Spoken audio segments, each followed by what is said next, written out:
যোৰহাট নগৰত চোৰৰ সন্ত্ৰাস অব্যাহত আছে। যোৱা ৫ ফেব্ৰুৱাৰীত তৰাজানৰ মধুকুঞ্জ এপাৰ্টমেণ্টৰ ৪টা ফ্লেটত চোৰে তহিলং কৰিছিল। তাৰ পিছত ৭ ফেব্ৰুৱাৰী তাৰিখে বঙালপুখুৰীৰ ABJ হাইটত অনুৰূপ ধৰণে একেকেইটা চোৰে আন ৪টা ফ্লেটত অভিযান চলাইছিল, বহু সামগ্ৰী লুটপাট কৰি লৈ গৈছিল। আৰু এইবাৰ যোৰহাট নগৰৰে ভোগদৈ দলঙৰ সমীপৰ চেউনিআলি AT ৰোডৰ কাষত থকা এটা বাসগৃহত মাত্ৰ ২ ঘণ্টাৰ ভিতৰতে লুটপাট চলাই কি অৱস্থা কৰিলে আমি দেখুৱাইছোঁ।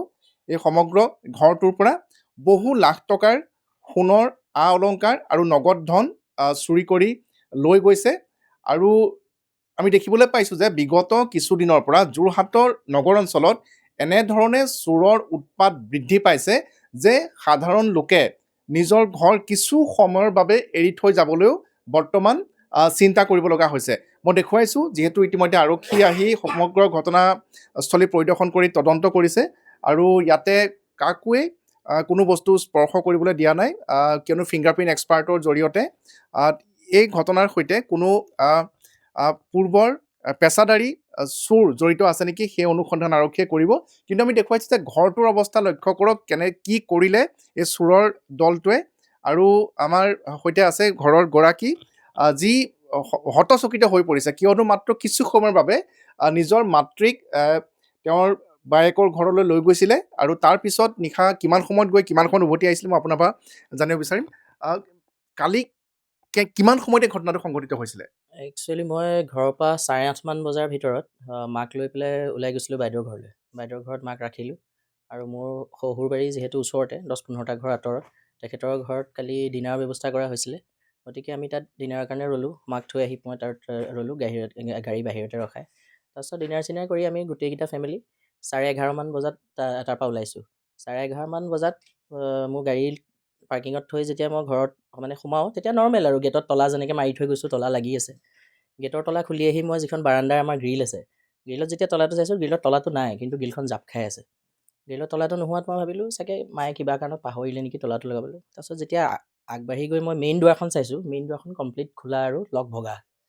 লক পূৰা ভাল লক আছিলে, সেইবোৰ ভাঙি মেলি পূৰা শেষ কৰিলে। তাৰপিছত মই আহি পেলাই তেতিয়াই মই মানে ব্লেকআউট হৈ গৈছোঁ, কি হ'ল মানে আচলতে, যে ময়ে মাৰি থৈ নগ'লোঁ নে কি হ'ল। তাৰপিছত যেতিয়া ভিতৰখন আহি দেখিছোঁ এইটো অৱস্থা, আৰু মোৰ চোৰ ঘূৰাই গৈছে। আৰু আমি জনাব বিচাৰিছোঁ যে যিহেতু আপোনালোকৰ ঘৰত বিয়া হৈ গৈছিলে, হয় নাই? আৰু মোৰ খুলখালি বিয়া হৈ গৈছিলে আৰু তেতিয়া 3 দিন ঘৰ খালী আছিল, 3 দিন ঘৰ বন্ধ আছিলে, তেতিয়া একো হোৱা নাই, তেতিয়া চোৰে চুৰ নাই কৰা। কৰা। আৰু বিয়াৰ পিছত অৰ্থাৎ চোৰৰ ওচৰত এনেকুৱা খবৰ আছিলে যে আপোনালোকৰ ঘৰত বিয়া হৈ গৈছে, সোণৰ অলংকাৰ আছে, আৰু হয়, আৰু দ্বিতীয়তে কিছু সময়ৰ বাবে আপুনি কালি নাছিলে, ঘৰখন কিছু সময়ৰ বাবে খালী আছিলে। ইমান নিৰ্দিষ্ট খবৰ চোৰে কেনেকৈ পাইছে বাৰু? নিশ্চয় কৰি ইয়াত আপোনাৰ এনেকুৱা মানুহ থাকিব লাগিব যিখিনি আমাৰ ওলোৱা সোমোৱা সময় জানে, বা আমি ক'লৈ গৈছোঁ, কোন জেগাত সোমাইছোঁ, কিমান সময় থাকিম, বা কালি কিজনী ডিনাৰ আমি কৰিম বুলি সেইটোও জানে, কিজনী কোনোবা ওচৰ চুবুৰীয়া লিংকমেন থাকিব পাৰে ন। গতিকে এইটো এটা মানে টিম ৱৰ্ক নিচিনাকৈ সংগঠিত হৈছে যেন মোৰ অনুভৱ হৈছে। হয়, ধন্যবাদ জনাইছোঁ। আৰু বাইদেউ, আপোনাৰে মা ঘৰত হৈছে, আৰু কিমান টকাৰ সা সামগ্ৰী লুটপাট কৰিলে চোৰে? এতিয়াও এপ্ৰক্সিমেটটোহে আমি ভাবিছোঁ, সিমানমান হ'ব পাৰে বুলি। ধৰক নিয়াৰ এবাউট 50 মান গৈছে চবৰে মিলাই। মানে পৰিয়ালৰ সকলো সদস্য মিলাই 50 লাখ মান টকা সোণৰ অলংকাৰ। তাৰমানে বাচ্ছা বোৱাৰী আজিৰ ৰেটৰ ভেলু আৰু, কাৰণ তাইৰ বিয়াৰ যিমান অলংকাৰ আছিলে, বাচ্ছাটোৰ ভাগৰ, ভাইটিৰ ভাগৰ, মাৰ ভাগৰ, তো চব মিলাই এতিয়াৰ আজিৰ ৰেটৰ ভেলু সিমান হৈছে। তাৰ শাহুৱেকৰ ভাগৰো আছিলে, ঘৰলৈ আনিছিলে, ইয়াতে আছিলে, লকাৰ নেপালেগৈ, মানে থবলৈ সময় পোৱা নাই বিয়াত ব্যস্ত হৈ থকাৰ কাৰণে। আৰু কেছ টকাও নিছে? কেছ টকাও নিছে, সেইটো এওঁলোকে কৈছে কিমান গৈছে, এতিয়ালৈকে 3 লাখৰ ওচৰা-ওচৰি গৈছে। যিহেতু তেওঁ মানে বাচ্ছাৰ জন্মৰ পৰা ধৰক যিখিনি মানুহে মোক চালে যে বাচ্ছাৰ দিয়ে 500, 1000, 2000 তেনেকৈ গোটাই তাত 50,000 মান টকা ধৰক। আকৌ অকণমান তাইৰ ক্লিনিকত, তাই যিহেতু ডক্তৰ হয়, তাইৰ অকণমান পইচা আছিলে 2 টকামান। তাৰপিছত আকৌ সেই বিয়াৰ কাৰণে কেইটকামান থৈছিলে আনি, তেনেকৈ মিলাই মেলি এতিয়া মোক তাই কৈছে যে মই কালি অমুক জেগাত পইচা এটা থৈছিলোঁ, সেইটোও নাই বোলে। গতিকে নিয়াৰ এবাউট আমি গেছ কৰিছোঁ 3 লাখৰ ওচৰা-ওচৰি কেছ নাই। ঘৰখনত একোৱে নাই, একদম কাপোৰ, মানে ঘৰৰ এইখিনি বস্তুৰ বাহিৰে মানে ভেলুৱেবল গুডছ একো নাই আজিৰ ডেটত, চব চাফা। আৰু আমি দেখা পাইছোঁ যে যোৰহাটত ধাৰাবাহিকভাৱে এনেকুৱা সংঘটিত হৈছে। আমি উল্লেখ কৰিছোঁ 5 তাৰিখে মধুকুঞ্জ এপাৰ্টমেণ্ট, 7 তাৰিখে যোৰহাটৰ বঙালপুখুৰী ABJ হেইট, আৰু তাৰ মাজতো অন্যান্য স্থানত চুৰি হৈছে, আৰু তাৰ পাছত আজি আপোনালোকৰ ইয়াত চেউনিয়ালি, আৰু গোটেইখিনি ঘটনাই সংঘটিত হৈছে যোৰহাট সদৰ থানাৰ অন্তৰ্গত অঞ্চলত আৰু যোৰহাট নগৰখনৰ চৌপাশে, অৰ্থাৎ সম্পূৰ্ণ নগৰখনত বুলি ক'লেও ভুল কোৱা নহ'ব, নহয়নে? একদম আৰু চবেই ভয় খাইছে এতিয়া এইটোৰ পৰা, আৰু কাৰণ নহয়, এতিয়া মানুহৰ ৰড লৈ নাই, আহিছে, মই ৰড পুনৰ কৈছোঁ যে লৈ আহিছে। ৰড লৈ আহিছে যে ৰদ এটা যদিহে গৰাকী পায় বা ঘৰৰ গৃহস্থ যদি আহে হয়তো তেওঁলোকে আক্ৰমণো কৰিলেহেঁতেন। আক্ৰমণো কৰিলেহেঁতেন, সেইটোৱে।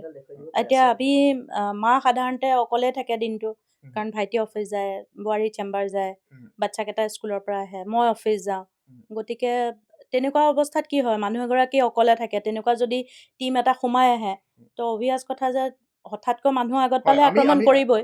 আমি এটা কথা ধাৰণা হৈছে এতিয়া যোৰহাটৰ ৰাইজৰ মাজত এইটো চৰ্চা হৈছে যে যিহেতু দেখা পোৱা গৈছে যে নিৰ্বাচন কাষ চাপি আহিছে, আৰু নিৰ্বাচন যিমানো ওচৰ চাপি আহিছে, তেতিয়া VIP VVIPৰ যিসমূহ প্ৰগ্ৰেম সেইসমূহ অসমত বৰ্তমান বৃদ্ধি পাইছে, আৰু সেইসকল VIP VVIPৰ অনুষ্ঠানৰ যি নিৰাপত্তা বা তদাৰকীৰ বাবে বিভিন্ন জিলাৰ পৰা আৰক্ষী সেইসমূহ স্থানত মোতায়েন কৰা হয়। গতিকে জিলাসমূহত যিসমূহ আৰক্ষী থাকে তেওঁলোকৰ বহু সংখ্যকেই সেই অনুষ্ঠান বা সেই প্ৰগ্ৰেমবিলাকলৈ যাব লগা হয়। গতিকে সংশ্লিষ্ট জিলাসমূহৰ অৰ্থাৎ যোৰহাটৰ দৰে জিলাত যদিহে প্ৰধানমন্ত্ৰী প্ৰগ্ৰেমেই হওক বা অন্যান্য VIP মুখ্যমন্ত্ৰী প্ৰগ্ৰেমেই হওক, সেইবিলাকলৈ যোৰহাটৰ পৰা আৰক্ষী নিয়া হয়, আৰু সেই সময়ত যিটো আৰক্ষীৰ সংখ্যা কমি যায় তাৰেই কিন্তু সুবিধা লোৱা বুলি বৰ্তমান চৰ্চা চলিছে, কিন্তু আৰক্ষীৰ সংখ্যা যোৰহাটত বিগত কিছুদিনত আমি বহুত কম বুলি জানিব পাৰিছোঁ। হয়, হয়নে? নিশ্চয়কৈ। গতিকে এইটো কথা আচলতে আমি কাৰণ আজিৰ পৰা প্ৰায় 1.5 মাহ পূৰ্বলৈকে যোৰহাট আৰক্ষীয়ে অতি তৎপৰতাৰে বৃহৎ সংখ্যক চোৰৰ দল কৰায়ত্ব কৰিছিলে, কিন্তু শেহতীয়াকৈ যিসমূহ ঘটনা ঘটিছে সেই ঘটনাসমূহে কিন্তু প্ৰশ্নৰ সৃষ্টি কৰিছে। হয়, নিশ্চয়কৈ। আজি আমাৰ ভোগদেৱ আউটপোষ্টৰ তেখেতসকলেও আমাক কৈছে যে তেখেতৰ আণ্ডাৰত কমচে কম 72খন গাঁও পৰে, গতিকে সেই হিচাপততো আৰক্ষী নাই। গতিকে তাৰ কাৰণে আমি কিছুমান VDP পাৰ্টি আচলতে গঠন কৰিব লাগে, যিটো বস্তু আমাৰ হৈ উঠা নাই। এটলিষ্ট VDP পাৰ্টি থকাহেঁতেনো কিজানি ইমানখিনি বিপদ নহ'লেহেঁতেন আজি। সেইটোৱে। গতিকে সাৱধানে থাকিব লাগিব, সতৰ্ক থাকিব লাগিব, নিৰ্বাচনৰ দিন কাষ চাপি আহি আছে, আৰু গতিকে আৰক্ষীৰ ওপৰত অতিৰিক্ত দায়িত্ব পৰিছে যে বিশেষকৈ VIP VVIPৰ নিৰাপত্তা বা সেইসমূহ যিসমূহ অনুষ্ঠান বা প্ৰগ্ৰেম হয় সেই মিটিংসমূহৰ বাবে যি আইন শৃংখলা নিয়ন্ত্ৰণৰ দায়িত্বত অধিকাংশ আৰক্ষীকে মোতায়েন কৰা হয়, আৰু তাৰ বাবে আমি দেখুৱাইছোঁ যে আৰক্ষীৰ সংখ্যা কম হৈছে দৰাচলতে সেইসমূহ অনুষ্ঠানলৈ যোৱাৰ বাবে, আৰু তাৰ পৰিণতিতে এই চোৰৰ দলে সুবৰ্ণ সুযোগ লৈছে। এডালে হৈছে সেইডাল ৰড, যিডাল ৰড লৈ আহিছিলে দুৱাৰ ভাঙিবৰ বাবে বা ষ্টীল আলমিৰা ভাঙিবৰ বাবে, আৰু এনেধৰণেই আনি তেওঁলোকে এই চুৰি কাৰ্য সংঘটিত কৰিছে, আৰু সকলোৱে আশা কৰিছে যে নিশ্চয় আৰক্ষীয়ে ক্লু লাভ কৰিব। ইতিমধ্যে 2টা এপাৰ্টমেণ্টত যিটো চোৰৰ দলে লুটপাট চলাইছিলে তাৰ কোনো সদস্য হয়তো এই চুৰিকাণ্ডৰ সৈতে জড়িত থাকিব পাৰে। গতিকে আৰক্ষী তদন্তত সকলো স্পষ্ট হ'ব, কিন্তু সকলোৱে আহ্বান জনাইছে যোৰহাট আৰক্ষীৰ প্ৰতি যাতে টহলৰ ব্যৱস্থা যাতে অতি সুদৃঢ় কৰা হয়, ক্ষীপ্ৰ কৰা হয়, আৰু নগৰখনত বৃদ্ধি পোৱা এনেধৰণৰ চুৰিকাণ্ডৰ ঘটনাসমূহ যাতে কঠোৰভাৱে নিয়ন্ত্ৰণ কৰি কঠোৰভাৱে দমন কৰিব যাতে পাৰে, সকলোৱে তাকেই কামনা কৰিছে। আপুনি বিচৰা বাতৰি পাব কেৱল নিউজ 18 এপত। নিউজ 18 এপ ডাউনলোড কৰিবলৈ স্কেন কৰক এই QR কোড। গুগল প্লে ষ্টৰতো পাব এই নিউজ 18 এপ।